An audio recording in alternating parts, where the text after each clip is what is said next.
मैया यशोदा तो देखो दधी का मंथन करती थी, लेकिन उसमें भी भगवान गोविंद के नाम का स्मरण करती रहती थी। तो हम कार्य करते करते भगवान का चिंतन करें, मैया का चिंतन करें। व्यवसाय छोड़ने की आवश्यकता नहीं है। नामदेव जी महाराज वस्त्र सिलने का कार्य करते थे, फिर भी चिंतन ईश्वर का करते रहते थे। तुकाराम जी महाराज, बाबा रसखान जी, कबीरदास जी महाराज, जितने भी हमारे महापुरुष हुए हैं, वो अपने कार्य के साथ ईश्वर को जोड़े रखते थे। अपने मन को सदैव मां नर्मदा के चरणों में समर्पित करके रखना चाहिए। देह से हम भले ही कोई भी कार्य करें, लेकिन मन हमारा मां नर्मदा के स्वरूप का ही स्मरण करता रहे। जाकी रही भावना जैसी, प्रभु मूरत देखी है तिन तैसी। जिस स्वरूप में आप देखेंगे तो मैया उस स्वरूप में आपको दर्शन देने आ जाएगी। आप यदि सोचेंगे कि माता हमारे सामने प्रकट हो जाए और हम माँ को देख ले कि मैया नर्मदा दिखती कैसी है, तो देखिए इतनी शक्ति और इतनी साधना तो आपकी है नहीं, और इतना आपका तप भी नहीं है कि आप माँ को साक्षात प्रकट कर दे। कर देंगे क्या, बताइए? कर सकते हैं? हाँ, यदि पवित्र आत्मा और पतिव्रता नारी हो तो माता अनसुईया के जैसे त्रिदेवों को भी आश्रय ग्रहण करने के लिए मजबूर कर सकती है। उस सती साध्वी में वह सामर्थ्यता है, ऐसा नहीं कहती हूं मैं कि नहीं हो सकता, ये असंभव भी संभव हो सकता है। आपकी शुद्ध आत्मा, आपका भजन, आपका तप मां को प्रकट कर सकता है, निश्चित है, लेकिन उसके लिए हमको निर्मल मन चाहिए। और जब मन निर्मल होता है तो भगवान हमारे हृदय में प्रकट हो जाते हैं। क्योंकि मैया कह रही हैं कि मोहे कपट छल छिद्र न भावा। संसार के सामने आप बन ठन करके जाइए, खूब श्रृंगार करिए, जरूरी है,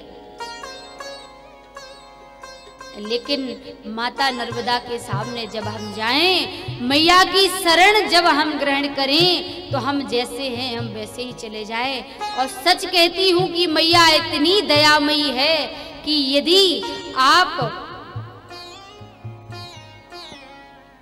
कपट लेकर के भी जाएंगे तो भी वह माँ आपको स्वीकार कर लेगी और अपने आंचल में आपको छुपा लेगी। इतनी कृपामयी है, इतनी दयामयी है, बड़ी ममतामयी है। इसलिए तो माँ को ममतामयी कहा जाता है, क्योंकि बालकों के लिए जो वात्सल्य है वह माँ का कभी कम नहीं होता है। देखिए ना, यदि बेटा कमाने घर से जाता है तो आता है जब लौट करके, तो पिता कहता है कमा कर लाया, पत्नी कहती है काम बना, लेकिन माँ कहती है बेटा तूने कुछ खाया। वह कौन होती है? वह माँ होती है। एक बालक बारिश में भीगता हुआ आया, घर में प्रवेश किया, भीग गया था पूरा। पिता ने आवाज देते हुए चिल्लाते हुए कहा है, नवाब को भीगने की बड़ी आदत है, बड़ा शौक चढ़ा हुआ है, रुक नहीं सकते थे थोड़ा? बरसात जब बारिश बंद हो जाती तब घर में आ जाते। माँ सामने से अपने हाथ में टॉवेल लिए चली आ रही थी और आकर के अपने लाल के सिर पर फेरने लगी और धीरे से बोली, इस बारिश को भी अभी होना था, मेरे लाल को भिगा दिया, थोड़ा बंद नहीं हो सकती थी क्या? वह कौन है? वह माँ है, जिसकी नजर बेटे के पेट पर होती है, जेब पर नहीं होती है। पत्नी की नजर कहाँ होती है? पति के। अब ये बात मैं थोड़ी कह रही हूं, जेब पर होती है, लेकिन माँ की नजर सदैव पेट पर होती है। बेटा कितना भी खाया पिया हो, घूम करके आया हो तो पेट भरा हो, लेकिन माँ यही कहेगी, बेटा तुम दुबले दुबले दिखाई दे रहे हो, खाते पीते ढंग से नहीं हो, ध्यान नहीं रखते हो, थोड़ा खाया पिया करो। चलो आओ, मैंने बहुत अच्छे मीठे मीठे लड्डू बनाए हैं, अच्छा एक आध खा ले, तो वो खिलाई देती है ना। कितनी भी सर्दी हो, लेकिन माँ ठुठुरती चली जा रही है, लेकिन फिर भी वह बेटे के लिए गर्म पानी करके रख रही है कि ठंडी बहुत है, यदि ठंडे पानी से बेटे ने नहा लिया तो बीमार पड़ जाएगा। खुद ने गर्म पानी से नहीं नहाया, खुद ने स्वेटर नहीं पहन रखा है, ठुठुरती हुई चूल्हे के पास बैठ करके, लेकिन चिंता अपने बेटे की है, तो वो माँ है। तो कथा में हम जैसा चिंतन करेंगे बैठ करके, वैसे आप बन जाएंगे, वैसा आपके साथ होने लगेगा। यह ग्रंथ कह रहे हैं, यह नर्मदा पुराण कह रहा है। हमारे एक बक्सर वाले मामा जी हुआ करते थे, वह बड़ी अद्भुत कथा सुनाते थे। अब तो इस धरती पर अभी नहीं है, पर अपनी कथाओं में वह सुनाया करते थे कि नैमिषारण्य में कथा चल रही थी, और उस समय जो कथा कहने वाले व्यास जी थे, वह यही बात कह रहे थे कि आप जैसा चिंतन करेंगे वैसे ही होने लगेगा। यह कथा की महिमा है, आप जो सोचेंगे वह आपको मिल जाएगा। तो उसी कथा में एक डाकू आकर के बैठ गया, और डाकू के मन में चिंतन आया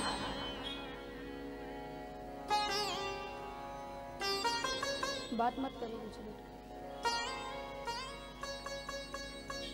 कि 56 भोग हमको मिल जाता खाने के लिए तो बढ़िया रहता। और जैसे ही चिंतन किया कि दाईं ओर बड़े बड़े थाल लेकर के 4 स्त्रियां चली आ रही हैं, और आप लोग प्रसाद पाएंगे, तो वो प्रसाद उस डाकू को भी मिला। समय बहुत नहीं था, थोड़ा सा समय लेकर के कथा में धोखे से पहुंच गया। कहाँ आजकल लोग कथाओं में जाते हैं, कहा कि जो बहुत बुजुर्ग होगा, जिसके पास कोई काम ही नहीं होगा, बोले वही जाएगा कथाओं में। बोले हम लोग क्या, इतना काम है, हम लोगों को परिवार चलाना, कुछ कमाना धमाना है, इतना समय नहीं है हमारे पास, कथाओं में हम नहीं जाते।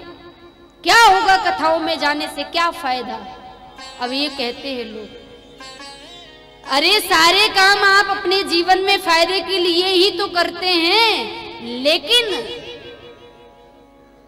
ऐसा कोई काम है जो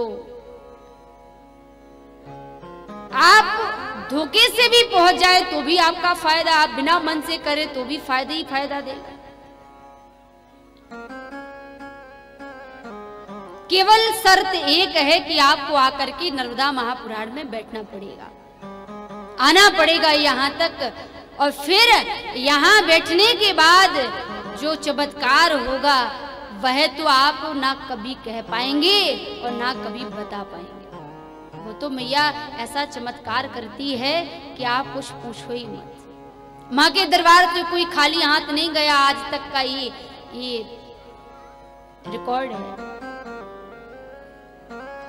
तो उस डाकू ने सोचा कि 56 भोग मिल जाते, यहाँ वो भी मिल गया, प्रसाद पाया बढ़िया। अब मन में सोचने लगा कि बहुत थक गया हूँ, अब यहाँ एक गद्दे अद्दे की व्यवस्था तो है नहीं, लेकिन अगर हो जाती तो बढ़िया आराम हो जाता। तो वह 4 स्त्रियां आई और बोली, महाराज हम सेवा करना चाहते हैं, थोड़ी चरण सेवा कर ले। हाँ हाँ, वो भी व्यवस्था हो गई बढ़िया। उसने समाधि लगाई, अपना विश्राम किया, मन में विचार कर रहा था ये कितनी सुंदर हैं और सारे कथा सुन करके चले गए, लेकिन बेचारा डाकू बचा था, गद्दे पर सोया था।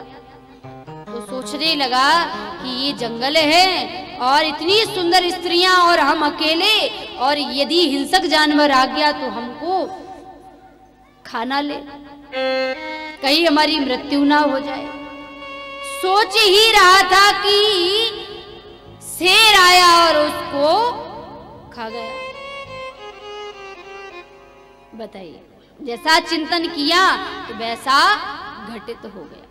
इसलिए हमको कथा में बैठ करके, तीर्थ स्थान में बैठ करके, धाम में बैठ करके सतत सत्कर्मों का चिंतन करना चाहिए, अच्छा चिंतन करना चाहिए। इसका तात्पर्य यह है कि यम यम चिंतति ही कामम तम तम प्राप्नोति निश्चितम, यह मार्कंडेय पुराण कह रहा है।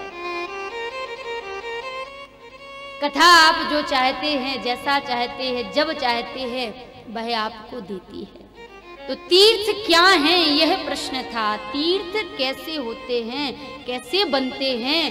तीर्थ ऐसे ही बनते हैं जब जहाँ स्थान पर कथाएं की जाती हो, उनके भगवान के नाम की साधना की जाती हो, उनके नाम का ध्यान लगाया जाता हो, वह साधारण स्थान भी तीर्थ में परिणत हो जाता है।